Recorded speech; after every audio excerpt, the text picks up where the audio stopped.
Namaste, and a very warm welcome to all of you joining us today. I'm truly excited to be sharing this special journey with you. We're going to be exploring a wonderful book. It's called The Art of Letting Go. And this book is like a soothing balm for the soul, offering us, practical wisdom and gentle guidance on how to navigate the complexities of life with more grace and ease.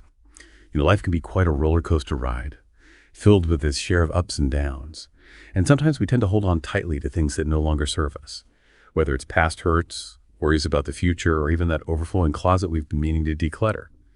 But as we'll discover through this book, letting go is not about giving up. It's about making space for something new, something beautiful, something that truly aligns with our hearts and allows us to live with more peace, joy, and freedom. The book is beautifully structured into 10 chapters, each offering valuable insights and practical techniques to help us on this journey of letting go. It starts by gently guiding us to understand why we cling so tightly to things, then delves into the transformative power of forgiveness, exploring both forgiving others and perhaps even more importantly, forgiving ourselves. We'll then move into exploring techniques to manage those pesky worries and anxieties that can cloud our minds, discover how to declutter not just our physical spaces, but also our mental landscapes, and explore the liberating concept of letting go of control. And, the beauty of this book is that it doesn't just talk about letting go in a vague, abstract way. It gives us concrete steps, practical exercises, and a whole lot of encouragement along the way. It reminds us that letting go is a process, not a destination. And it assures us that we don't have to do it all perfectly. We can start small, take one step at a time, and celebrate our progress along the way.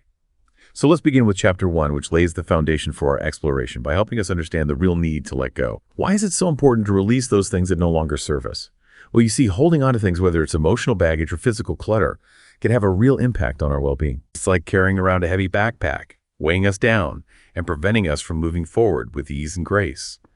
The book beautifully illustrates how clinging to anger, resentment, or worries can turn our minds into a battlefield, making it difficult to focus, make clear decisions, or even enjoy simple pleasures.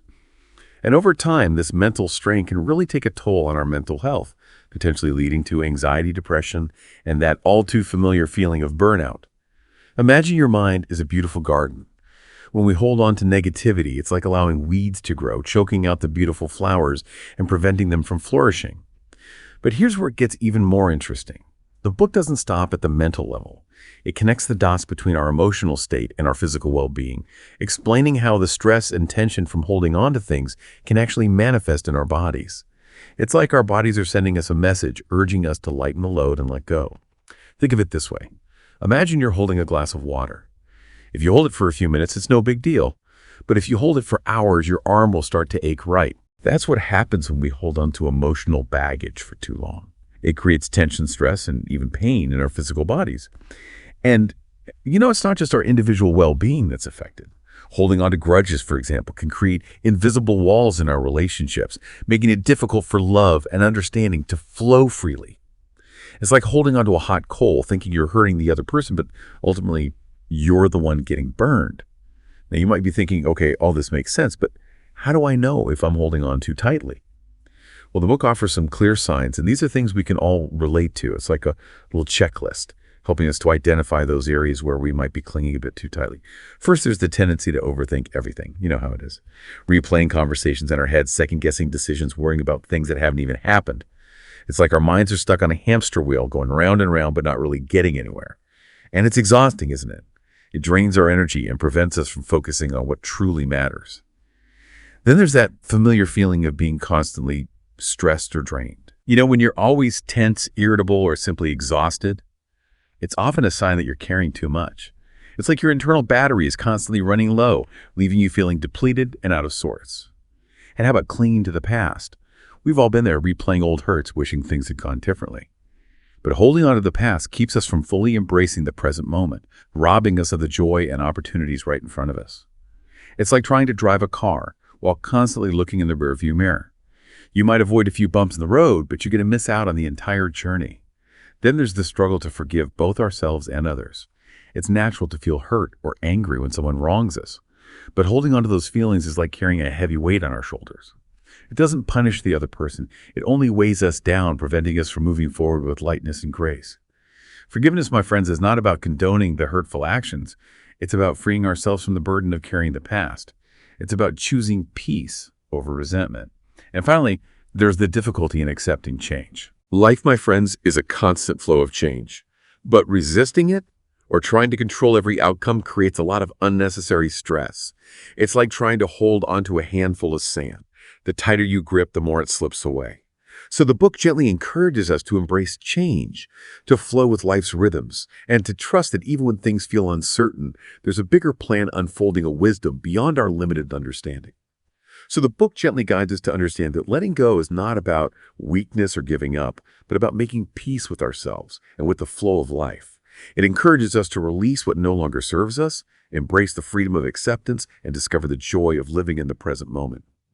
Now, having understood the need to let go, let's move on to Chapter 2, which focuses on the transformative power of forgiveness.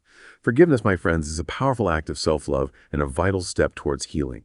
You might be thinking, oh, forgiveness, that's easier said than done. And you know what? You're absolutely right. Forgiveness, especially when we've been deeply hurt, can feel incredibly challenging. But the book helps us to understand that forgiveness is not about condoning hurtful actions or pretending they didn't happen. It's about freeing ourselves from the grip of anger and resentment, not because the other person deserves it, but because we deserve peace. You see, the book clarifies what forgiveness really is, and more importantly, what it is not. It emphasizes that forgiveness is not saying it's okay when it's clearly not. It's not giving someone a free pass to hurt us again, and it's certainly not forgetting what happened. It's about acknowledging the hurt, allowing ourselves to feel the pain, but then making a conscious choice to release those negative emotions. It's about reclaiming our power, our energy, and our ability to move forward without being defined by the past. Now, here's the beautiful part. The book doesn't just leave us hanging with this abstract idea of forgiveness. It lays out practical steps to guide us through the process like a gentle map, leading us towards inner peace. It suggests that when it comes to forgiving others, it's important to first acknowledge the pain they caused us. Don't suppress it. Don't try to rationalize it away. Just allow yourself to feel it fully. And then, as difficult as it may seem, try to understand their humanity. This doesn't mean excusing their actions, but rather recognizing that people often hurt others out of their own pain, fear, or ignorance. It's about cultivating compassion, not just for the other person, but for ourselves as well. Then comes the crucial step, making a conscious choice to let go. Saying to ourselves, I choose to release this anger. I choose to release this resentment. I deserve peace. You might need to repeat this to yourself. Write it down, even shout it from the rooftops until it starts to sink in. But the decision to let go is a powerful act of self-love, a declaration that we are worthy of peace and happiness. The book also acknowledges that sometimes forgiving from a distance is the healthiest option, especially if reconciling with the person who hurt us isn't possible or safe. And even then, we can still find closure on our own terms. Perhaps by writing a letter expressing our feelings, even if we never send it, or by simply having a heartfelt conversation with a trusted friend or therapist. The key, dear listeners, is to focus on our own healing. Forgiveness, whether for others or ourselves, is ultimately a gift we give ourselves. And it's a gift that keeps on giving. Speaking of self-forgiveness, the book dedicates a whole section to this often overlooked aspect of letting go. After all, we're often our own harshest critics. That inner voice that replays our mistakes, fuels our guilt, and keeps us stuck in a cycle of self-recrimination. But the book encourages us to be as gentle and understanding with ourselves as we would be with a dear friend. It suggests that just as with forgiving others, self-forgiveness begins with honesty. Owning up to our mistakes, acknowledging the impact they had, but then separating those mistakes from our worth as human beings. We are not our worst moments. Being human means making mistakes. It's part of the learning process, not a reflection of our inherent value. And here's a powerful reminder. We need to apologize sincerely and wholeheartedly when our actions have hurt others. This step can be incredibly liberating, helping both parties find closure and move forward. It takes courage to apologize, but it's a powerful act of healing and reconciliation. The book reminds us that forgiveness is not about forgetting or condoning harmful actions, but about freeing ourselves from the burden of carrying the past. It's about choosing to step into the present moment with a lighter heart and a more open mind. It's about choosing peace. Now, having embraced the transformative power of forgiveness, let's move on to Chapter 3, which focuses on managing those worries and anxieties that so often cloud our minds. You know, those nagging thoughts that keep us up at night, the endless what-ifs that drain our energy and steal our joy. The book starts by helping us understand the nature of worry itself. You see, worry isn't inherently bad. It's our brain's way of trying to protect us, to alert us to potential dangers or challenges. But like a guard dog that barks at every passing shadow, our minds often get a little carried away, amplifying even the smallest concerns into major catastrophes. The problem is, worrying doesn't solve problems. It just keeps us stuck in a loop of stress and anxiety, draining our energy and preventing us from taking constructive action. And the book assures us that while we may not be able to completely eliminate worry, we can learn to manage it in healthier, more mindful ways. It's like training a puppy. With patience and practice, we can teach our minds to be more discerning, to respond to real threats, while letting go of those unnecessary worries that only create stress and anxiety. The book introduces us to several practical techniques that we can use to calm our minds when those worries start to spiral out of control. One of the most effective techniques is journaling. Now, I know what you're thinking. Journaling. Isn't that a bit old-fashioned? But trust me, my friends, there's something incredibly powerful about putting those worries down on paper. It's like taking those swirling thoughts from our heads and giving them a place to land, allowing us to see them more clearly and to release their grip on our minds. The book suggests that when you feel overwhelmed, grab a pen and paper and just let it all out. Write down everything that's bothering you, no matter how big or small, rational or irrational. Don't censor yourself. Just let those thoughts flow freely onto the page. And then once you've got it all out of your system, take a step back and look at what you've written. Ask yourself, is this something I can actually control? If the answer is yes, great. Brainstorm some practical steps you can take to address the situation. But if it's something beyond your control, like the weather or someone else's choices, then practice letting it go. Remind yourself that worrying won't change the outcome. It will only steal your peace. Now, another powerful tool the book recommends is meditation. And no, my friends, you don't need to become a monk or sit in lotus position for hours on end to reap the benefits. Even a few minutes of quiet, focused breathing can make a world of difference. It's like giving your mind a mini vacation, a chance to rest and recharge. The book explains that meditation isn't about emptying your mind, which, let's face it, can feel like an impossible task. It's about creating a space between you and your thoughts, learning to observe them without judgment or getting swept away by them. Imagine your thoughts are like clouds passing by in the sky. You can acknowledge them, but you don't need to chase after them or let them dictate your mood. And if you find yourself struggling to sit still and meditate, the book suggests trying visualization techniques. Imagine those worries as heavy baggage you've been carrying around. Now visualize yourself gently putting that baggage down, feeling lighter and freer with each step you take. It might sound simple, but these mental images can have a profound impact on our emotional state, helping us to shift our perspective and release the grip of those anxieties. Now, for those moments when worry feels truly overwhelming, the book introduces us to grounding techniques. These are simple yet powerful ways to bring our attention back to the present moment, anchoring ourselves in the here and now rather than getting lost in the swirling vortex of our thoughts. It's like dropping anchor at a stormy sea, steadying ourselves and reminding ourselves that we are safe and secure. One particularly effective grounding technique is the 5-4-3-2-1 method. You simply take a moment to notice 5 things you can see, 4 things you can touch, 3 things you can hear, 2 things you can smell, and 1 thing you can taste. This might seem like a silly exercise, but trust me, it works wonders. By engaging our senses, we shift our focus away from those mental loops and ground ourselves in the physical reality of the present moment. It's like pressing a reset button for our minds, allowing us to breathe deeper and approach the situation with more clarity and calmness. And finally, dear listeners, the book reminds us that one of the most powerful ways to manage worry is to simply live in the present. Worry thrives on projecting into the future, on imagining all the things that could go wrong. But the truth is, we can only truly live in this very moment. The past is gone, the future is uncertain. But the present, this moment right now, is all we have. So how do we do that? How do we stay present amidst the chaos of our daily lives? Well, the book suggests starting small. Pick one activity each day, something as simple as brushing your teeth, drinking your morning tea, or taking a walk, and do it mindfully. Slow down, engage your senses, and really experience each moment. Notice the taste of your toothpaste, the warmth of the cup in your hands, the feel of the sun on your skin. It's about bringing your full attention to the present experience, rather than rushing through it on autopilot while your mind is elsewhere. Another powerful practice the book recommends is cultivating gratitude. You see, worry often focuses on what's lacking in our lives, on what's wrong or could go wrong. But gratitude, my friends, is like a magic wand that shifts our perspective. It helps us to appreciate the good things, the small joys, the simple blessings that are already present in our lives. It's like looking for treasures in our everyday experiences, those little nuggets of joy that often go unnoticed. Take a few minutes each day to write down 3 things you're grateful for. It could be anything: a sunny day, a delicious meal, a kind word from a friend.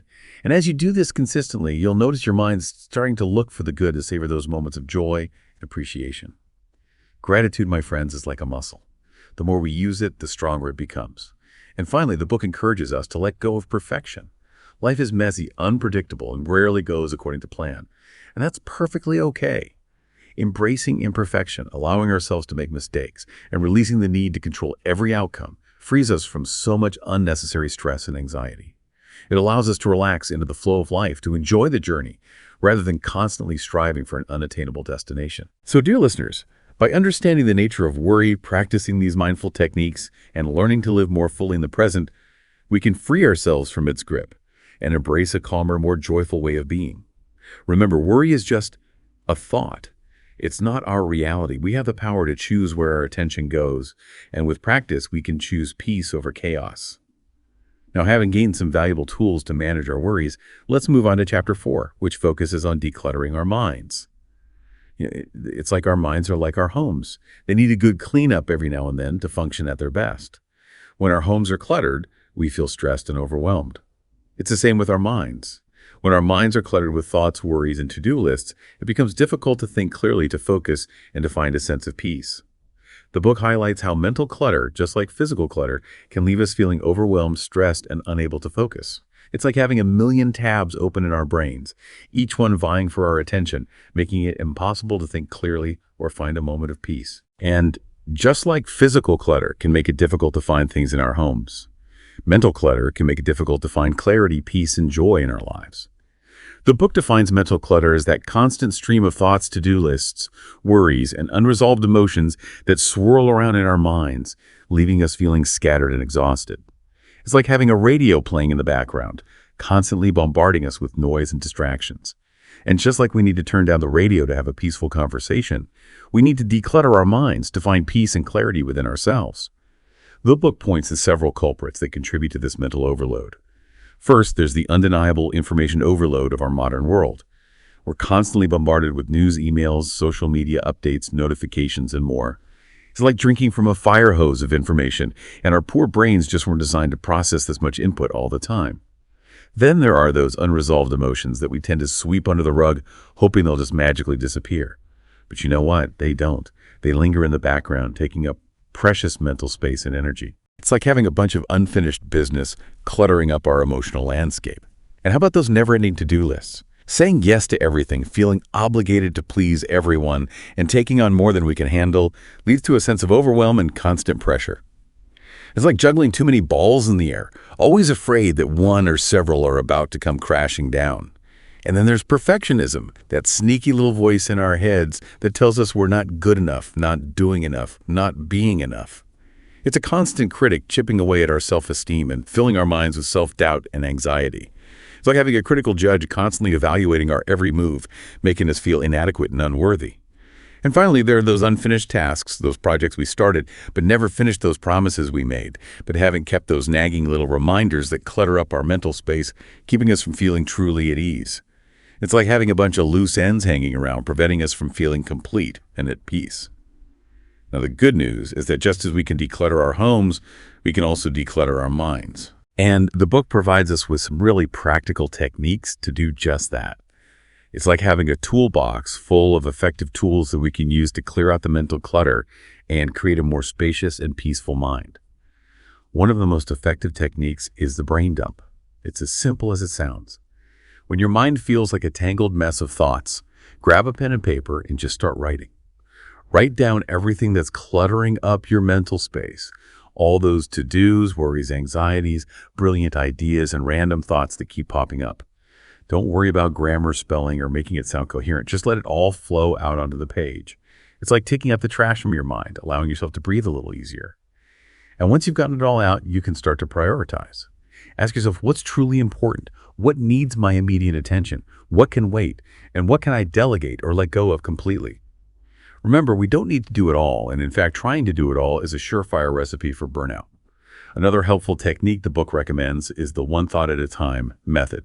It's about training ourselves to focus on one thing at a time, rather than trying to multitask our way through life.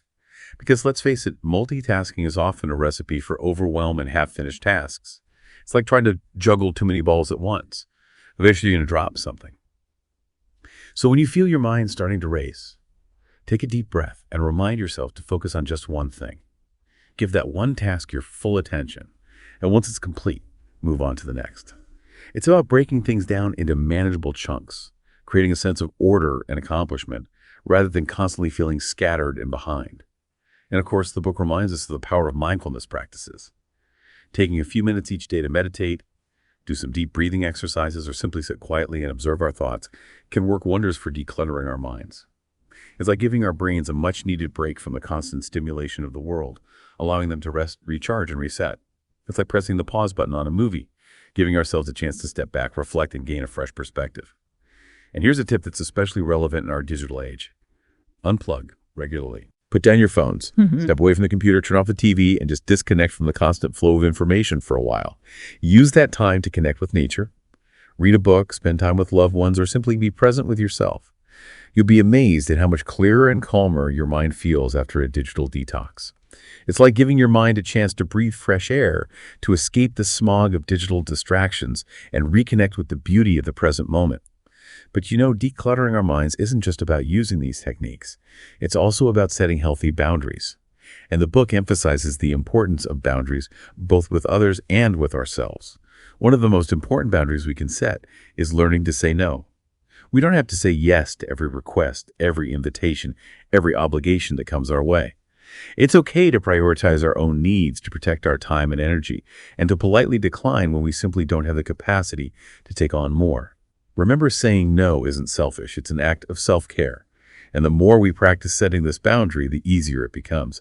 Another important boundary is setting limits on our time. We can create designated work hours, tech-free zones, and dedicated time for rest, relaxation, and self-care. It's about creating a structure that supports our well-being, rather than constantly feeling pulled in a million directions. It's like creating a fence around our precious time and energy, protecting it from those who might try to encroach upon it. The book also encourages us to let go of people-pleasing. It's natural to want to make others happy, but constantly putting their needs above our own is a recipe for resentment and burnout. It's about finding a healthy balance between being kind and compassionate towards others while also honoring our own needs and limits. It's about recognizing that we can't pour from an empty cup. We need to fill our own cups first so that we have something to give to others. And sometimes, dear listeners, decluttering our minds means decluttering our relationships. It's about taking an honest look at the people in our lives and asking ourselves, do these relationships bring me joy, support, and a sense of connection? Or do they drain my energy, create unnecessary drama, and leave me feeling depleted? It's like pruning a garden. Sometimes we need to cut back certain branches to allow the healthy ones to flourish. Now, I'm not suggesting that we cut off everyone who doesn't perfectly align with our values or who occasionally challenges us, but it's important to recognize that we have a choice in who we allow into our inner circle. We can set boundaries, limit our interactions, and choose to invest our time and energy in relationships that nourish us, rather than those that constantly deplete us. It's about surrounding ourselves with people who lift us up, who inspire us, and who support us on our journey. Remember, decluttering our minds isn't about achieving perfect clarity or silencing all thoughts. It's about creating space for what truly matters, for the thoughts, feelings, and experiences that bring us joy, purpose, and a sense of peace. It's about cultivating a mind that is clear-focused and free from the weight of unnecessary clutter. Now, having decluttered our minds, let's move on to Chapter 5, which dives into the often challenging but ultimately liberating concept of letting go of control. We humans, we like to be in control. We plan, we organize, we make lists, we try to predict and manage every aspect of our lives. And while a certain degree of control is necessary for functioning in the world, the truth is much of life is simply beyond our grasp. It's like trying to control the weather. We can check the forecast, we can carry an umbrella, but ultimately we have no power over whether it rains or shines. The weather doesn't care about our picnic plans. Traffic jams have a way of messing with our perfectly timed schedules. And people have a way of doing their own thing, regardless of our expectations or desires. It's like trying to herd cats. You can try to direct them, but they'll ultimately do whatever they please. The book reminds us that trying to control everything is like trying to hold back the tide. It's exhausting, futile, and ultimately creates a lot of unnecessary stress and anxiety. It's like clinging tightly to a handful of sand. The more we squeeze, the more it slips through our fingers. So why do we do it? Why do we cling so fiercely to this illusion of control? Well, books suggest that it often comes down to fear. We think that if we can control the situation, we can prevent bad things from happening. If we can control how people perceive us, we can avoid rejection or criticism. If we can control every detail, we can ensure everything goes according to plan. But the truth is, my friends, control is often an illusion. We can prepare, we can plan, we can do our best, but we can't force life to bend to our will. And the more we try, the more frustrated, anxious, and disappointed we become. It's like trying to force a square peg into a round hole. It just doesn't fit. The book encourages us to surrender to life's flow, to loosen our grip on the need to control every outcome, and to trust that even when things don't go according to plan, there's a bigger picture unfolding, a wisdom beyond our limited understanding. It's about letting go of the oars and allowing the river of life to carry us where we need to go. Now, surrendering doesn't mean giving up or becoming passive. It's not about resigning ourselves to whatever life throws our way. It's about choosing to trust the process, even when we can't see the entire roadmap. It's about accepting what we can't change, leaning into uncertainty, and finding peace amidst the unknown. It's about having faith that even when we can't see the shore, there's a compass guiding us, leading us towards our highest good. So how do we do that? How do we let go of control without feeling like we're losing our minds? Well, the book offers some practical guidance, starting with the simple yet profound act of acceptance. It encourages us to ask ourselves, is this something I can actually influence? And if the answer is no, then practice letting it be. Accept that the weather is unpredictable. Accept that other people have their own free will and won't always make the choices we want them to make. Accept that the future is a mystery, full of both challenges and possibilities. Surrendering to what is rather than resisting it frees us from a lot of unnecessary struggle. It's like stopping the fight against the current and allowing ourselves to float downstream, trusting that the river will eventually lead us to our destination. And then, dear listeners, the book reminds us to lean into uncertainty. Because you know what? Uncertainty is scary, but it's also where the magic happens. Think about the most meaningful experiences in your life. The friendships, the love stories, the career breakthroughs, the adventures that took your breath away. Chances are they all involved a certain degree of uncertainty. They involve taking a leap of faith, stepping outside of your comfort zone, and trusting that even if you didn't have all the answers, life would guide you. And speaking of trusting life, the book emphasizes the importance of gratitude. When we focus on what we can't control, it's easy to overlook all the good things that are already present in our lives. So take a moment each day to appreciate the simple things: the roof over your head, the food on your table, the loved ones in your life, the beauty of nature, the warmth of the sun on your skin. By shifting our focus to what we're grateful for, we cultivate a sense of abundance and contentment, even amidst life's uncertainties. The book also encourages us to release those pesky shoulds that clutter up our minds. Those rigid expectations of how things should be, how people should behave, how life should unfold. But the truth is, life rarely follows our carefully crafted scripts. And that's perfectly okay. In fact, by letting go of those shoulds, we open ourselves up to the beauty of the unexpected. We create space for spontaneity, for serendipitous encounters, for those delightful moments that wouldn't have happened if we had rigidly clung to our preconceived notions of how things should be. Now, letting go of control doesn't mean becoming passive or indifferent. It's not about sitting back and letting life happen to us. It's about finding a balance between action and acceptance. It's about taking purposeful action while releasing our attachment to specific outcomes. It's about doing our best while trusting that the universe will take care of the rest. The book suggests that we focus on what's within our power to influence. We can't control whether someone likes us, but we can choose to treat them with kindness and respect. We can't control the outcome of a job interview, but we can prepare thoroughly and present our best selves. It's about recognizing the difference between control, which is an illusion, and influence, which is a powerful force for positive change. And instead of setting rigid expectations, the book encourages us to set intentions. Intentions are about aligning our actions with our values, with our deepest desires, with the kind of person we want to be in the world. For example, if we're hosting a dinner party, our intention might be to create a warm, welcoming space where our guests feel comfortable and connected. And if we approach the evening with that intention, then whether the food is perfect or the conversation flows flawlessly becomes less important. It's the energy we bring, the love we share, the intention behind our actions that truly matters. The book reminds us that when we feel overwhelmed by uncertainty, it's helpful to break things down into small, manageable steps. Rather than trying to solve everything at once or map out the entire journey, focus on what you can do today in this very moment. Trust that clarity will come one step at a time and that the path will unfold as you walk it. It's like climbing a mountain. We don't need to see the summit to start the climb. We just need to take the first step and trust that the trail will lead us there. And finally, dear listeners, the book offers a powerful antidote to our control-obsessed minds. Let go of perfection. Perfectionism is a sneaky form of control, a way of trying to micromanage our lives and the lives of those around us. It sets us up for disappointment, self-criticism, and a constant sense of not being good enough. It's like chasing a rainbow. We can run and run, but we'll never catch it. The book reminds us that lack doesn't need to be perfect to be beautiful.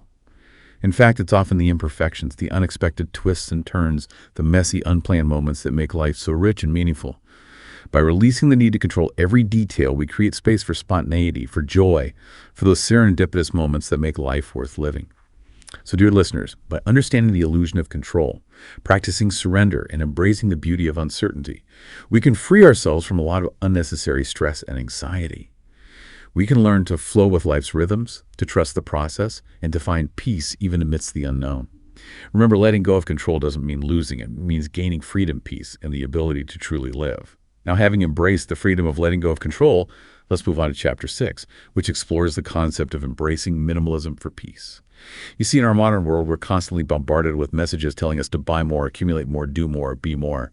It's easy to get caught up in the cycle of consumerism, feeling like we need to constantly acquire new things to be happy, successful, or fulfilled. But the truth is, my friends, more stuff doesn't necessarily equal more happiness. In fact, often the opposite is true. Clutter, both physical and digital, can weigh us down, distract us, and create a sense of chaos in our lives. It's like having a constant background noise that makes it difficult to relax, focus, or connect with what truly matters. So the book invites us to explore minimalism not as a set of rigid rules or a competition to see who can live with the least amount of possessions, but as a mindful approach to choosing what truly adds value to our lives and letting go of the rest. It's about creating space for what matters both physically and mentally so that we can live with more intention, clarity, and peace. It's like clearing out the attic of our lives, getting rid of the things that are no longer serving us, and making space for the things that bring us joy and fulfillment. The book starts by guiding us through the process of decluttering our physical spaces. You know, those closets overflowing with clothes. We never wear those drawers stuffed with gadgets we haven't touched in years. Those shelves piled high with books we've already read or never intend to read. It's like our homes are mirroring the clutter in our minds, reflecting the things we are holding on to, both physically and emotionally. The book reminds us that a cluttered space often reflects a cluttered mind. When our surroundings are chaotic, it's difficult to find a sense of calm and order within ourselves. So the book suggests starting small. Choose one area, like a drawer, a shelf, or a corner of a room, and begin the process of letting go. It's like starting with a small corner of a messy room. Once we clear that corner, we feel a sense of accomplishment that motivates us to keep going. As you go through your belongings, ask yourself some key questions. Do I use this regularly? Does this bring me joy? Would I miss this if it were gone? If the answer to any of these questions is no, then it might be time to say goodbye. You can donate those items to charity, sell them online, or simply recycle them responsibly. The key is to be honest with yourself and to let go of the guilt or attachment that we often feel towards our possessions. Remember, things are just things. They don't define us, they don't determine our worth, and letting go of them doesn't diminish our value as human beings. Our worth comes from within, from who we are, not from what we own. And here's a helpful tip. Once you've decluttered a space, make a conscious effort to maintain it. Before bringing new things into your home, ask yourself, do I really need this? Will this truly add value to my life? Or is it just going to end up adding to the clutter? By being more mindful of our consumption habits, we can prevent future clutter from accumulating and create a more serene and harmonious living environment. It's like keeping a tidy home. Once we've cleaned and organized, it's easier to maintain that order and prevent clutter from building up again. Now, the book doesn't stop at decluttering our physical spaces. It also encourages us to take a look at our digital lives. Because in our hyper-connected world, digital clutter can be just as overwhelming and distracting as physical clutter. Think about those overflowing inboxes, those hundreds of unread emails, those countless notifications popping up on our phones, those social media feeds that suck us into a vortex of comparison, judgment, and endless scrolling. It's exhausting, and it takes a toll on our mental and emotional well-being. So the book suggests taking a digital detox. Now, you don't have to completely disappear from the digital world, but you can create some healthy boundaries, some breathing room for yourself, some space to reconnect with the present moment and with what truly matters. Start by setting limits on your technology use. Decide on specific times to unplug, like during meals, family time, or the hour before bed. Create tech-free zones in your home, like the bedroom or the dining table, where devices are not allowed. Turn off non-essential notifications so that you're not constantly being interrupted by pings and buzzes.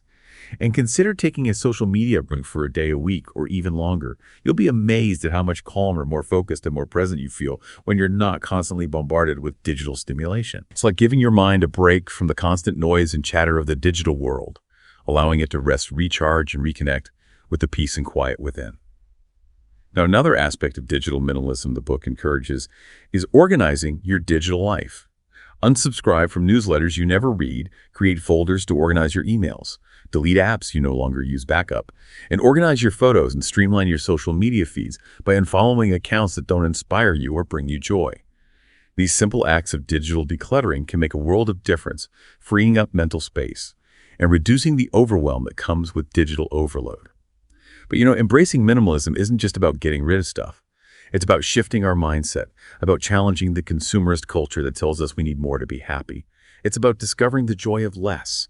It's about realizing that true happiness and fulfillment come from within, from our relationships, our experiences, our passions, and our contributions to the world, not from the things we own. The book encourages us to focus on quality over quantity. Whether it's clothes, furniture, relationships, or experiences, choose quality over quantity. A few well-loved items, meaningful connections, and enriching experiences will bring us far more joy and fulfillment than a house full of stuff, 1,000 superficial connections, or a packed schedule of activities that leave us feeling drained and empty.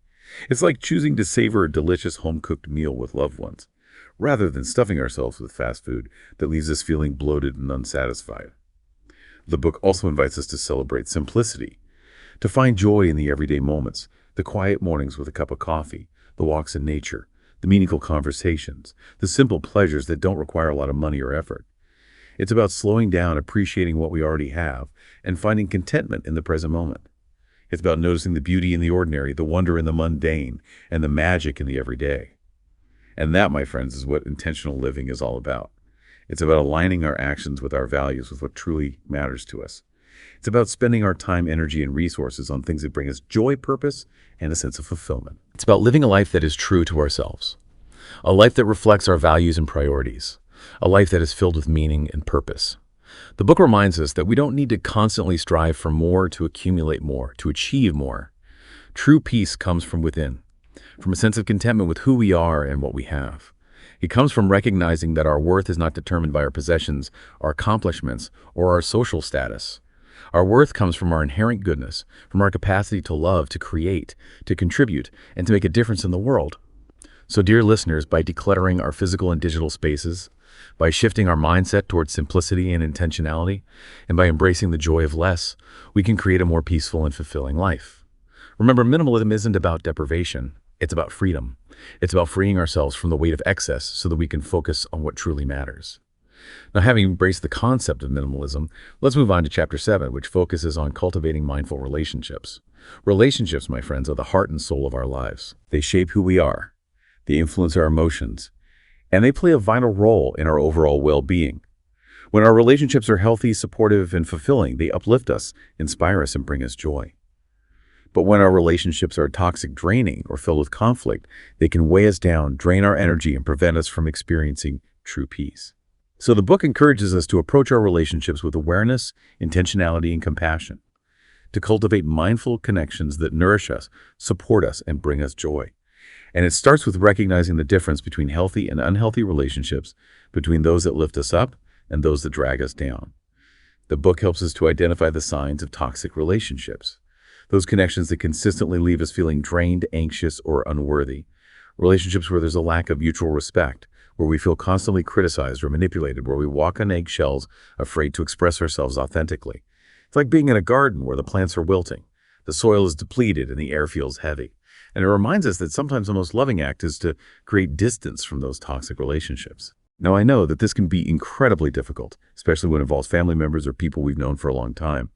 But sometimes creating distance, setting boundaries, or even ending a relationship is the kindest thing we can do, both for ourselves and for the other person. It's about honoring our own needs, protecting our well-being, and creating space for healthier, more fulfilling connections to flourish. It's like removing the wilting plants from the garden, giving the healthy ones more space to grow and thrive.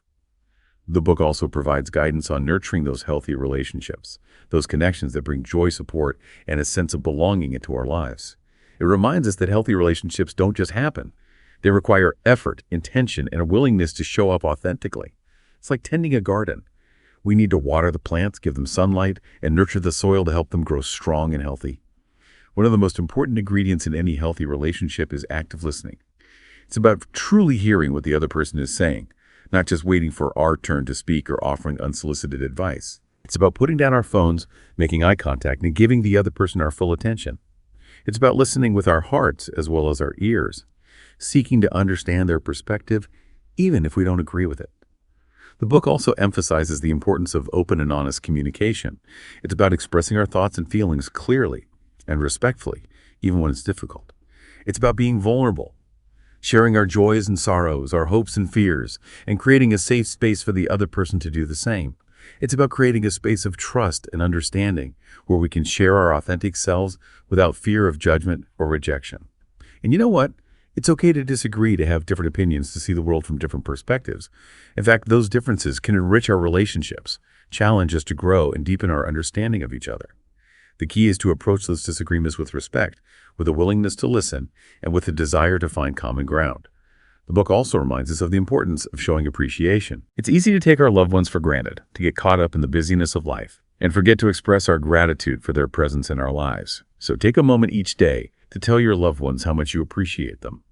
Write them a heartfelt note, send them a text, give them a hug, or simply say thank you for the little things they do to brighten your day. These small gestures of appreciation can go a long way in strengthening our bonds and creating a culture of love and gratitude in our relationships. And finally, the book emphasizes the importance of being present. It's easy to be physically present with someone while our minds are miles away, lost in our to-do lists, our worries, or the endless distractions of the digital world. But true connection happens when we're fully present, when we bring our full attention to the moment, to the person in front of us, to the shared experience. Put away your phone, turn off the TV, silence those nagging thoughts, and just be present with the people you care about. Listen to them, laugh with them, share stories, enjoy a meal together, go for a walk, or simply sit in comfortable silence, soaking in the joy of their presence. These moments of shared presence are the building blocks of deep and meaningful connections. Now, the book also introduces us to the concept of detaching with love. This might sound a bit paradoxical, but it's about finding a healthy balance between caring deeply for someone and maintaining our own emotional independence. It's about recognizing that we are not responsible for other people's happiness, that we cannot fix their problems or control their choices. It's about offering support and encouragement without getting entangled in their dramas or taking on their burdens as our own. It's about recognizing our own emotional boundaries, what we're willing to tolerate and what we're not.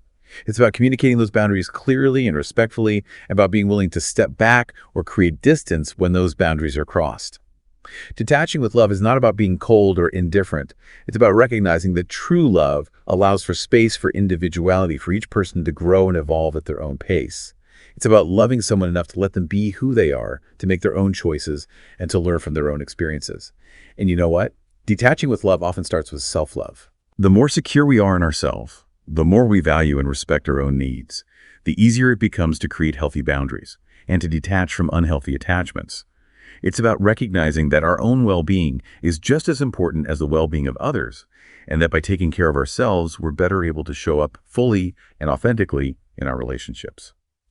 So, dear listeners, by releasing those toxic connections, nurturing healthy bonds, and practicing detaching with love, we can cultivate mindful relationships that bring joy, support, and a sense of belonging into our lives. Remember, relationships are a two-way street, a dance of give and take, of mutual respect and shared experiences. And when we approach our relationships with awareness, intention, and compassion, we create the foundation for deep, meaningful connections that enrich our lives. Now, having explored the art of cultivating mindful relationships, let's move on to Chapter 8, which focuses on building a daily practice of letting go. Because letting go isn't a one-time event, a quick fix, or magical solution to all of life's challenges. It's a practice, a way of being in the world, a journey of continuous growth and self-discovery. And just like any other skill, letting go requires practice, patience, and a willingness to show up consistently, even when it feels difficult. So the book encourages us to incorporate small, intentional rituals into our daily lives. Rituals that help us to cultivate the art of letting go and create a more peaceful and fulfilling existence. It's like developing a daily exercise routine, We don't need to run a marathon every day. We can start with a short walk and gradually increase the distance and intensity over time. The book suggests starting with morning rituals that set a positive tone for the day. Before reaching for your phone or jumping into the whirlwind of your to-do list, take a few moments to simply breathe. Inhale deeply, exhale slowly, and feel the tension melting away from your body and mind. It's like pressing the pause button before the day begins, giving yourself a chance to center yourself and connect with the present moment. And then, dear listeners, set an intention for the day. How do you want to feel? What kind of energy do you want to bring into the world?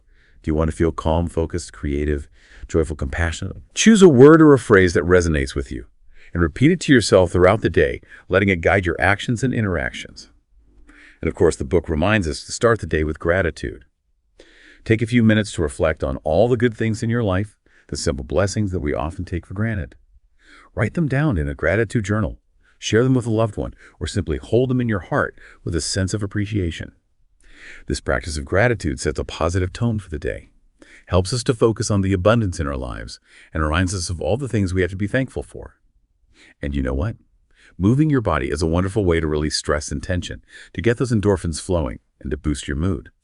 Whether it's stretching yoga, a brisk walk, a dance party in your living room, or a full-blown workout, find a way to move your body that brings you joy and helps you to feel energized and alive. Now, the book also suggests creating evening rituals that help us to release the stresses of the day and prepare for a restful night's sleep. Take some time to reflect on the day, to acknowledge both the challenges and the victories, the moments of joy and the moments of frustration. Don't judge yourself or dwell on the negatives. Simply observe the day's events with a sense of curiosity and acceptance. And then, dear listeners, let go of any stress or worries that you might be carrying. Write them down in a journal, visualize them melting away, or simply talk them through with a trusted friend or therapist. The key is to release them from your mind and body, to create space for peace and relaxation. The book also encourages us to create a wind-down routine that signals to our bodies and minds that it's time to rest. Take a warm bath, read a book, listen to calming music, or practice some gentle stretches. Avoid screen time in the hour or two before bed, as the blue light emitted from our devices can interfere with our sleep patterns. And create a cozy, inviting sleep environment that promotes relaxation and restful slumber. And before you drift off to sleep, dear listeners, practice forgiveness. Forgive yourself for any mistakes you might have made during the day. Forgive others for any hurts they might have caused you. Release any resentment, anger, or guilt that you might be holding on to. This act of forgiveness is a powerful way to cleanse your heart and mind, to let go of the past, and to embrace the peace of the present moment. Now, the book reminds us that building a daily practice of letting go isn't about achieving perfection. It's about showing up consistently, doing our best, and being gentle with ourselves when we falter. Start small. Choose one or two rituals that resonate with you and incorporate them into your daily routine. And then as those rituals become habits, you can gradually add more or experiment with different practices. The key is to be flexible, to adapt your practice to your needs and circumstances, and to celebrate your progress along the way. Remember, letting go is a journey, not a destination. And every step you take, every moment of release, every act of forgiveness brings you closer to a life filled with peace, joy, and freedom. Now, having established a daily practice of letting go, let's briefly touch upon chapters 9 and 10, which talk about finding peace amid chaos and experiencing the profound freedom that comes with letting go. These chapters remind us that peace is an inner state we cultivate, not an external circumstance we seek. It's about weathering the storms of life with grace and resilience, finding that calm center within us that remains unshaken regardless of what's happening around us. We learn to navigate the inevitable ups and downs of life with a newfound sense of trust and acceptance, embracing the beauty of imperfection, and recognizing that growth often emerges from the most unexpected places, and the freedom that comes with letting go. It's like shedding a heavy coat we've been carrying for far too long. It's a feeling of lightness, of spaciousness, of boundless possibility. We find the courage to step outside of our comfort zones, to pursue our passions, to connect authentically with others, and to live a life that is true to our hearts. This journey of letting go isn't a solo endeavor. It's a collective awakening, a ripple effect that touches the lives of those around us. By embracing the principles of letting go, we become beacons of peace, inspiring others to do the same and contributing to a world that is a little bit kinder, a little bit gentler, and a little bit more loving. So as we conclude our exploration of the art of letting go, remember this. Letting go is not about giving up. It's about opening up to a life of greater peace, joy, and freedom. And the most beautiful part is that this freedom, this peace, this joy, they're already within you, just waiting to be discovered. So dear listeners, go forth and embrace the art of letting go. Release the burdens that weigh you down. Open your hearts to the beauty that surrounds you. And step into the flow of life with courage and trust. The path may not always be easy, but the rewards are immeasurable. And remember, you are not alone on this journey. We are all in this together, walking each other home. This is the summary of the book, The Art of Letting Go. If you want to purchase this book, click on the link given in the description below.